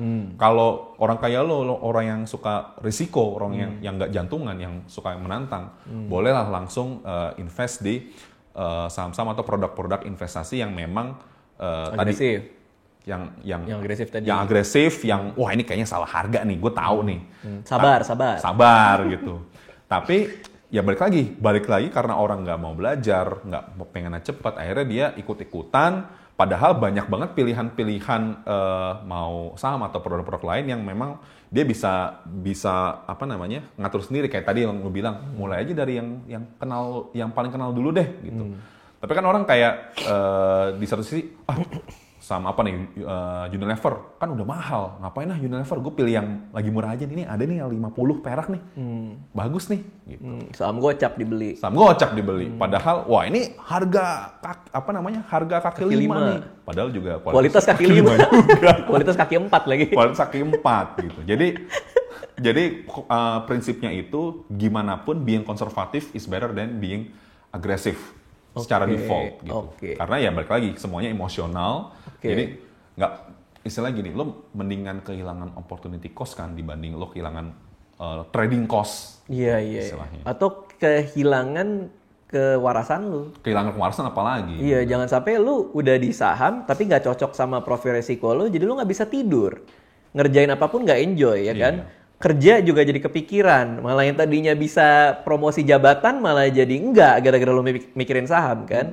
Jadi mungkin terpaksa kita juga harus bilang bahwa jangan-jangan juga saham itu nggak buat semua orang juga kan. Ada juga yang misalnya gampang panik dan punya anxiety attack dan lain-lain, gampang kepikiran ya mungkin mentok-mentok jangan-jangan deposito gitu. Iya. Ya kan kayak kemarin teman gue cerita ibunya udah diajarin pasar modal juga masih jantungan dan nggak siap gitu, nggak kuat, akhirnya baliknya ke deposito karena taunya juga pahamnya itu ya nggak apa-apa gitu, nggak semua orang juga harus kita paksain nih saham gitu. Cuman kan kita bisa nyoba ya kan. Benar. Kita bisa nyoba kayak Edgar bisa nyoba beli pakai simple buy ICBP 1 lot udah gitu. Nah lu tinggal taste tuh, lu siap nggak dengan semua resiko yang ada di sana gitu kan. Benar. Oke, lanjut, ini sebenarnya tadi udah sempat dibahas, jadi banyak banget investor pemula yang either karena dia belum paham bedanya trading sama investing, atau dia emang lebih suka trading dibanding investing pemula. Nggak apa-apa lo suka trading dibanding investing, asalkan balik lagi nggak sesat pikir. Yang sering kita temuin itu gue lebih suka trading karena gue pengen cepet, karena kalau misalnya kita belajar teknik kan lebih menarik bang. Lo bayangin kita belajar tarik garis gitu, wah ini berarti besoknya ini harganya di sini nih, support segini, resistance segini, dibanding lo belajar, oke, ini perusahaan ini bisnisnya apa, apa namanya misalnya Cepin cara popokan gimana, kandangnya gimana, GCG-nya seperti apa, kan membosankan. Siapa yang tertarik? Betul. Apalagi kalau misalnya kita foto kan atau dibuat film gitu. Ya kalau misalnya trading kan enak tuh. Wah, naik turun, jual beli. Kalau misalnya investor kan laporan keuangan, apa menariknya ya kan? Di foto kayak gitu dia lagi ngelihat LK gitu kan. Iya bener. Nah, jangan-jangan orangnya cocoknya di trading gitu ya. Tapi dia belajarnya technical duluan. Itu nggak disarankan apa gimana jadinya? Nah, kenapa gue bilang banyak yang salah? Karena in most cases orang yang ngaku-ngaku gue adalah trader, gue lebih suka trading. Pas ditanya fundamental, orang dia nggak tahu. Oke, idealnya ngerti dua-duanya. Idealnya gini, at least ngerti fundamental. Kalau menurut gue, at least ngerti fundamental. Kalau dia ngerti technical, it's okay. Asalkan lo juga ngerti fundamental. Karena kalau misalnya nggak, balik lagi, kelemahan kita sebagai manusia emosional, kita mau cepat, kita nggak mau ribet, dan itu sangat bisa diakomodir sama yang namanya trading. Oke lah, dalam beberapa kasus trading itu bisa bikin kita cepet kaya gitu. Ya tapi balik lagi, orang kan greedy. Orang suka nggak puas gue. Gue tadi gue mau kawin cuma modal 100 juta, terus trading gue dapat 150, lanjut pas lanjut boncos. Akhirnya kapok. Itu sering banget ditemuin investor pemula, akhirnya udahlah gue kapok main saham. Tapi yang dimaksud trading, dia cuma kayak ya dagang aja, kayak dagang mobil. Gue beli mobil 100 juta, gue jual 110 juta, untung. Padahal kan sebenarnya kalau kita ngomong investasi, balik lagi kita ngomong sebagai bisnis. Makanya kenapa trading itu hati-hati kalau misalnya lo belum menguasai yang namanya investing. Kalau enggak ya lo dampaknya akan lumayan negatif. Oke. Tapi kalau misalnya mereka punya keputusan buat jadi day trader ya juga terserah juga ya. Banyak juga orang jadi day trader juga. Gitu. Cuman ya kalau ini konteksnya terutama di channel gue ya, yang memang lebih ke investing, terus mungkin banyak pemula yang baru mau cobain pakai iPod gitu misalnya ya, pastiin dulu bahwa mindset lo sebagai investor tuh udah dapat nih. Kalau nantinya pun mau jadi day trader ya lo asal tahu juga resikonya kayak tadi gitu. Lo bisa beli murah jual mahal, tapi bisa juga yang lo beli nggak akan mahal-mahal, malah makin turun gitu ya. Ya, dan ini ada alasan ilmiahnya juga bang sebenarnya. Jadi ada satu buku namanya Random Walk Down Wall Street. Jadi random di Wall Street itu karya salah satu ekonom di Princeton. Itu bagus banget. Gua akan merekomendasikan buku itu ke investor-investor pemula yang suka baca buku. Thanks to teman gua Early, orang IDX Padang yang sama Pak Poltak yang merekomendasikan Potradero. Karena pas gue lihat ini buku kurang ajar nih. Dalam artian kan kita selama ini kayak analisa teknikal bagus, analisa fundamental bagus, sama dia nggak ada tuh semua. Yang ada lo nggak bisa mempredik. Lo paling bener lo kopas aja. Tapi gue nggak akan ke arah sana. Tapi lebih kayak di situ dijelasin bahwa fundamental analysis aja itu nggak cukup kuat untuk dipakai sama investor pemula maupun investor yang berpengalaman. Jadi dia kayak ngasih case.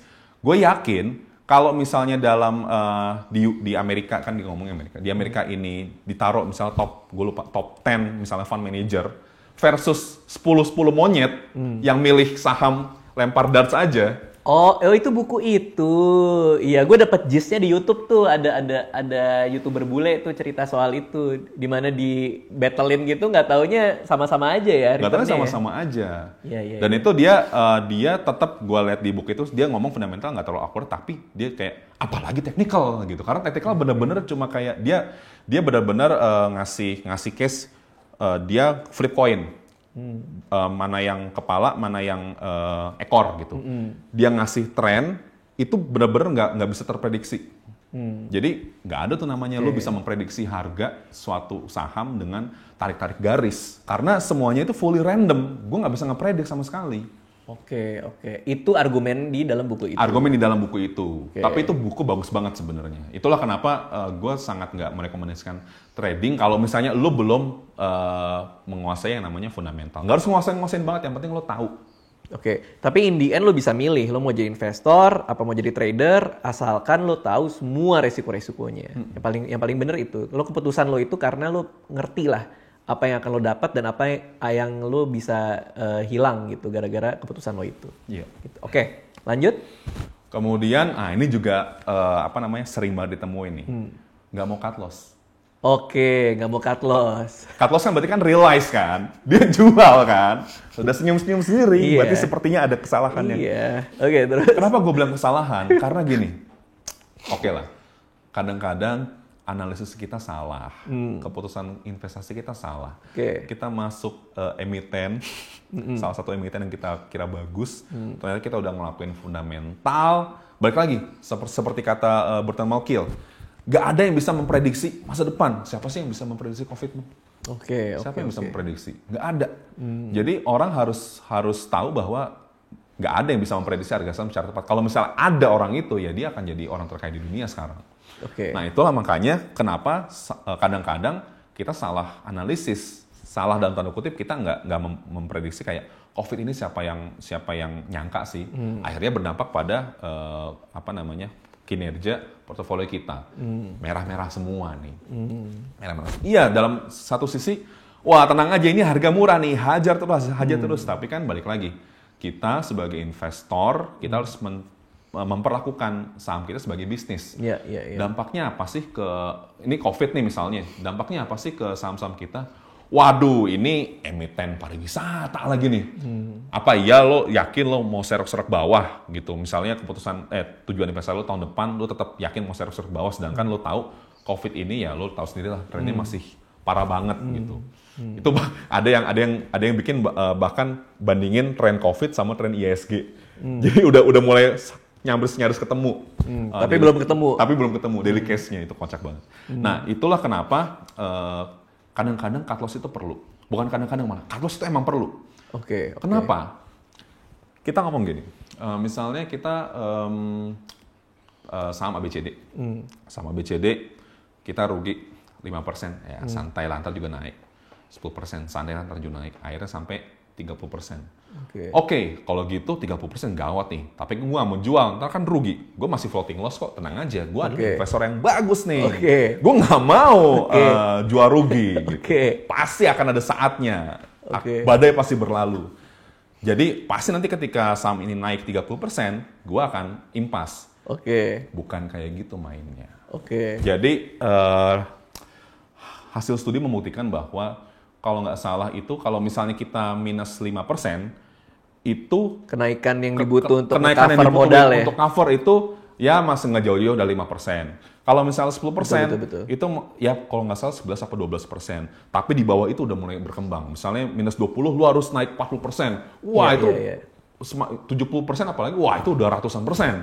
Nah, orang-orang nggak tahu itu.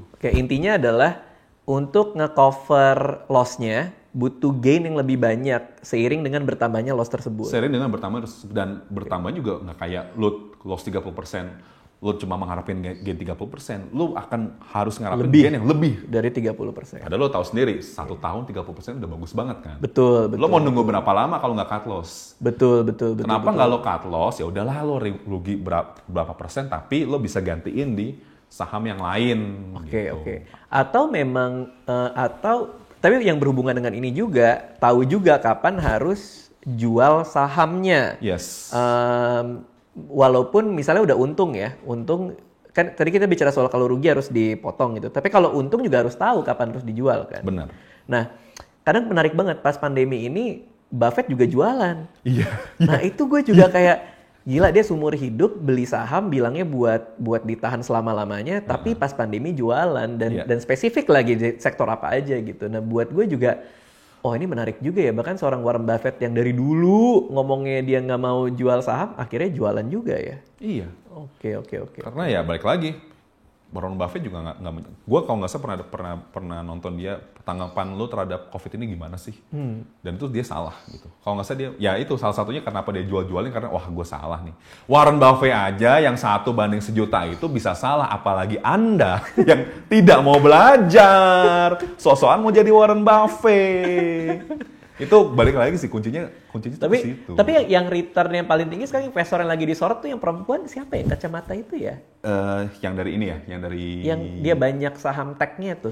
Iya, gue tahu tapi gue lupa namanya. Itu kan orang lagi rame-rame tuh katanya Warren Buffett tuh wah tergantikan nih sama investor ini gitu kan. Karena Buffett tuh kan nggak mau di saham teknologi kalau nggak salah. Dia maksudnya nggak mau di saham yang dia nggak ngerti ya. Saham ini nggak ngerti. Kebetulan dia nggak ngerti soal teknologi, dia bilang sih gitu.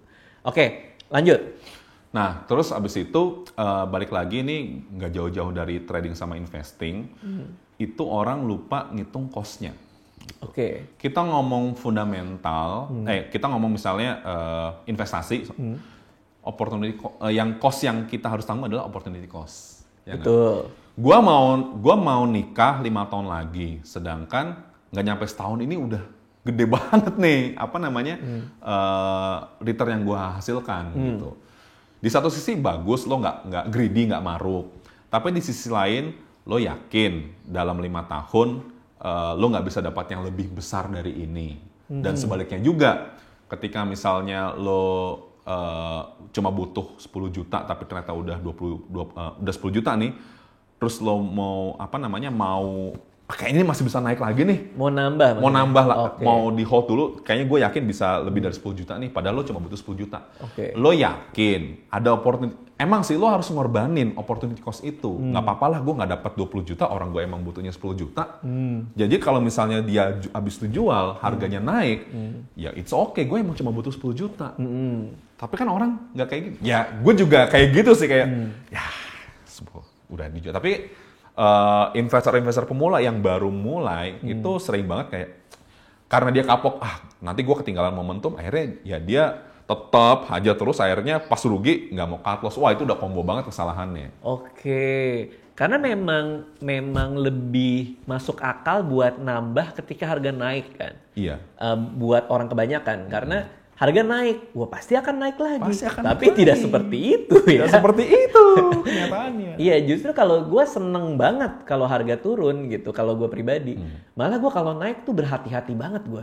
Begitu saham-saham gue naik kayak, aduh ntar dulu deh kayaknya gitu. Tapi begitu turun gue, wah siap gue nyiapin dana lagi nih gitu untuk masuk di kapan gitu. Tapi benar memang paling gampang buat investor pemula ngelihat dia naik, ini pasti akan naik lagi terus dia tambah. Padahal nggak seperti itu ya, nggak semudah itu, harus hati-hati juga. Iya, itu kita baru ngomong investing. Gimana kalau trading? Ya trading bagus lah lo dapat misalnya lo udah jago nih trading. Tapi kan ingat di situ ada yang namanya trading cost. Lo itu nggak trading cost lo itu?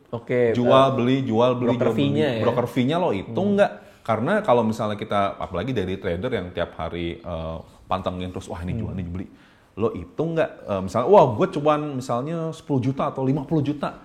Ya kan 50 juta lo belum potong broker fee yang udah keluar. Gitu. Sedangkan lo masuknya banyak. Nah itu yang sering banget orang lupain.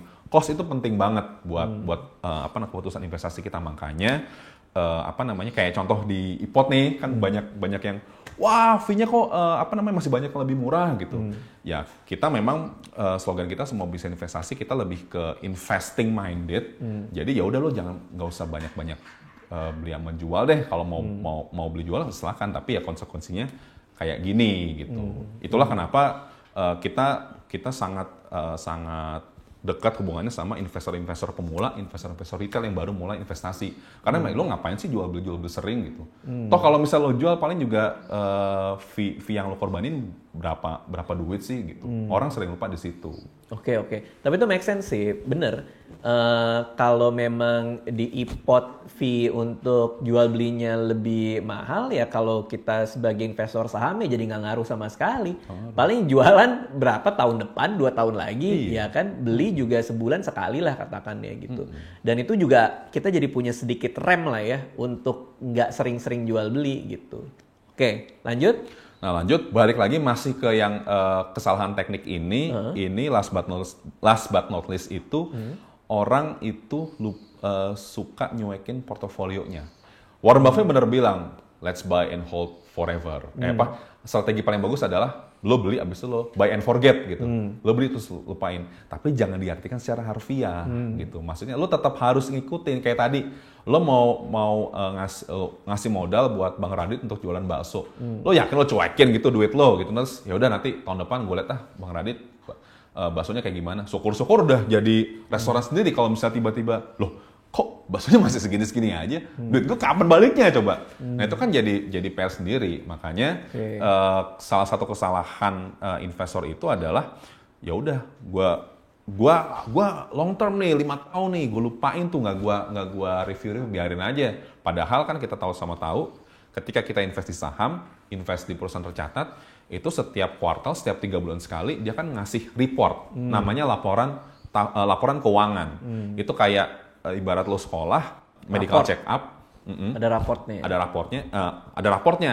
Nih ya Bapak Ibu, ini perusahaan Ibu nih sekarang bagus nih, gini-gini. Kenapa bisa bagus jualannya? Karena kebijakan manajemennya gini-gini. Oke, bagus, mantap. Berarti hasilnya nilainya ini akan lebih tinggi lagi dong. Gue tambahin nih portofolio gue di saham lo. Good job, saham A gitu. Ada lagi yang satu lagi, Bapak Ibu nih perusahaannya males nih, direksinya nggak becus, terus jualannya juga nggak niat nih.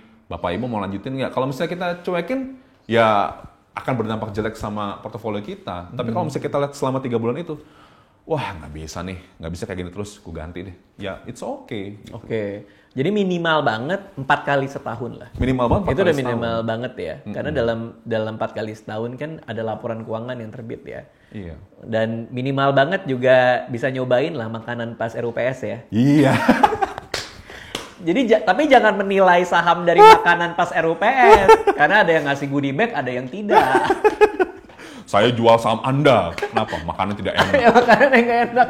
Oh ini nggak ada sop buntut di RUPS-nya. Hotel apa ini saya diundang ke sini kan? Kan suka dapat undangan kan kalau RUPS. Ya makan juga, saya ini investor loh. Berapa lot? 1 lot. 1 lot saja. 1 lot udah gaya-gaya dari rumah pakai jas mau kemana? Mau RUPS nih, UNVR. Ditanya ibunya, tapi cuma 1 lot. UNVR masih mending. Kenapa? Mahal. Saham-saham gocap. Iya. Ya mereka emang tugas mereka ngasih tahu nih raport gue sekian, gue mau ngapain, tanggung jawabnya gitu. Jadi mereka nge-treat lo sebagai investor, sebagai lo kan ngasih gue duit nih, gue inilah. Iya. Tapi ya bukan lantas abis itu lo bergantung penuh sama hal itu. Yang paling lo harus perhatiin ya itu seberapa bagus nih. Tadi kita ngomong raport, kita ngomong laporan keuangan itu kan sebagai indikator kesehatan perusahaan itu sebagai bisnis gitu. Ini saham ini, aduh, ini gula darahnya naik nih, kolesterolnya lagi naik, kurangin lah makan ini gitu. Wah kalau misalnya kita sebagai investor lihat, wah ini kayaknya kan laporan keuangannya udah kelihatan nih, abis itu udah tahu. Gula darahnya tinggi, dia tetap aja makan yang manis-manis. Udahlah, gue jual lah. Nggak bisa nih, nggak sehat nih. Ntar lama-lama mati. Gue juga yang tanggung jawab, gue juga yang kena. Gue mendingan cari yang lain, perusahaan yang lebih sehat, yang bisa lebih kontrol makanannya dalam tanda kutip. Nah itu kan pasti harus dilakuin. Gitu. Lo tetap harus misalnya oke lah, misalnya lo input order nih, misalnya let's say Unilever lah. Unilever lo beli, oke. Nanti seiring sampai lo nunggu 3 bulan itu ya udah misalnya ada berita Unilever akan stock split. Wah kenapa nih? Stock split kenapa nih? Harus dilihat dulu kenapa nih stock split? Apa karena gini-gini? Kemudian Unilever memutuskan nggak bagi dividen. Wah kenapa nggak bagi dividen nih? Wah gue jual apaan lo pelit banget lo gitu. Padahal nggak bagi dividen karena dia lagi mau misalnya ekspansi.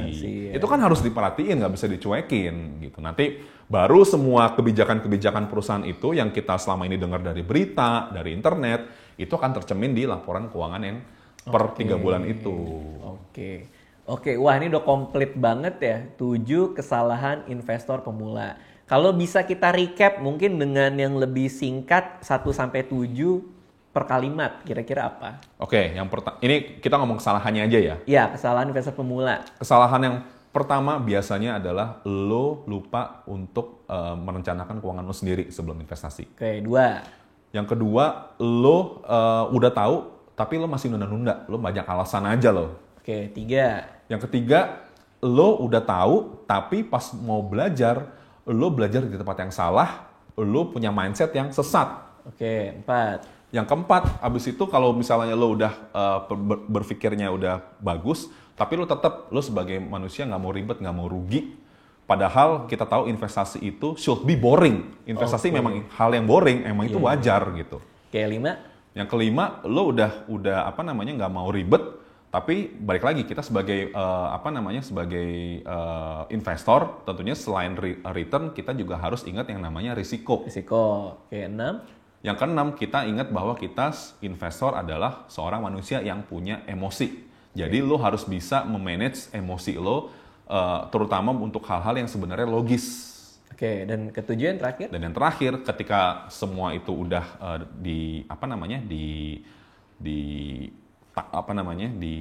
dilakuin, nextnya lo sebagai investor lo juga harus tahu teknik-teknik yang benar. Makanya dari semua kesalahan itu biasanya kalau misalnya ada yang nanya, Mas Banyu, gue mau invest biasanya apa aja sih yang gue lakuin? Gue akan jawab 3M.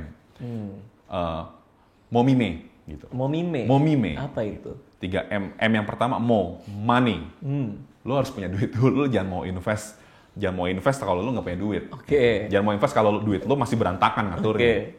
Yang kedua, mindset. Lo udah punya duit, mindset lo harus benerin dulu. Semua investasi pastinya ada risiko dan semua pasti berbanding lurus. Dan lo harus bisa bedain antara investasi, trading dan segala macam. Mindset lo udah harus bener dulu. Yang terakhir adalah method. Lo udah punya money, lo udah punya mindset, gimana metode yang benar. Nah, metode yang benar selain lo bisa mulai dengan hal yang pasti-pasti dulu, kayak misalnya saham-saham yang dikenal dan segala macam, tentunya semua itu nggak akan bisa maksimal kalau lo nggak belajar. Belajar bisa dari buku, bisa dari real case, bisa dari lo misalnya sama Mbak Wina kan langsung ini kan, itu semua akses bisa dipakai sehingga lo akan terhindar dari 7 kesalahan yang tadi. Oke, ini udah komplit banget. Jadi kalau kita mau lihat rangkaiannya ya, pertama kita kerja bareng Ipot di video cara beli saham, langsung dipraktekin sama Edgar, ada Mas Rifan juga buat ngebantuin menjelaskan. Udah beli nih, which is berarti udah jadi pemula nih. Nah, video berikutnya yaitu adalah yang ini. Ketika udah jadi investor pemula, ini ada 7 kesalahan yang biasa dilakukan investor pemula. Nah, jangan sampai kalian juga melakukan kesalahan yang sama, makanya kita ajarin ini. Nah, terakhir banget di aplikasi Ipot itu juga ada learning-nya. Itu jadi kalau itu bahasanya apa di situ ya namanya? Journey namanya. Perjalanan. Perjalanan. Kalian bisa download Ipot di App Store. Nah, kemarin juga ada yang nanya nih, bedanya Ipot Go sama Ipot tuh apa? Sama aja ya sebenarnya ya? Cuma jadi di namanya aja ya? Jadi dulu itu kan kita tiap brand, tiap produk itu beda-beda aplikasi. Ada Ipot Go, ada Ipot Co, ada Ipot Pen. Nah, kedepannya kita akan gabung itu semua di satu super app namanya Ipot doang. Jadi nanti kalau misalnya teman-teman mau lihat, mau download di Play Store maupun di App Store, caranya yang mana nih? Apakah yang Ipot Go ada P-nya, ada Ipot yang satu, lo pilih yang satu. Karena kita memang mau menyatukan itu semua ke Ipot.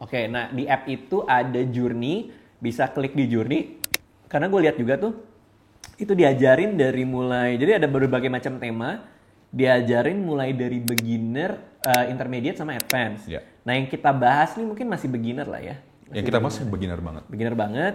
Nah cuman gue ngeliat menarik nih, karena banyak juga yang nanya, Bang di video kemarin, ajarin dong cara baca laporan keuangan, analisa fundamental. Nah, gue ngelihat ada tuh video-videonya ya. Di situ diajarin juga gitu, analisa fundamental. Bahkan ke ekonomi makronya juga diajarin, soal kondisi ekonomi makronya juga dikasih tahu di sana. Jadi itu lengkap banget, bisa belajar di situ juga.